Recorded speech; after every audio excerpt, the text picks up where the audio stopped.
உங்கள் வாழ்வின் கடினமான பகுதிகளில் கைத்தட்டல் கேட்காது, நிசப்தமாக இருக்கும். அந்த நிசப்தத்தில் தான் உண்மையான வளர்ச்சி ஆரம்பிக்கிறது.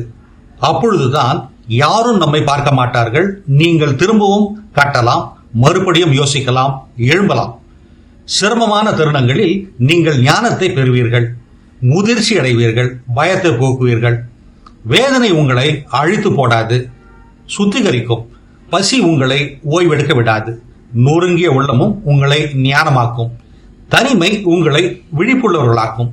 புயல் வீசும் ஒவ்வொரு தருணமும் உங்கள் பயத்தை அகற்றும். பசித்த வயிறும் காலியான பாக்கெட்டும் உடைந்த உள்ளமும் மிக சிறந்த பாடங்களை கற்றுக் கொடுக்கும். ஒரு நாள் நீங்கள் உங்களை உறுதியாக்கியதற்காக அந்த நிசப்தத்திற்கும் புயலுக்கும் நெருப்புக்கும் நன்றி தெரிவிப்பீர்கள். தர்மா ராமசாமி வாழ்க்கையை குறித்து இப்படி கூறுகிறார். இது போன்ற சிந்தனைகளை தவறவிடாதிருக்க தமிழ் பூமர் அபிஷியல் சேனலை சப்ஸ்கிரைப் செய்யுங்கள்.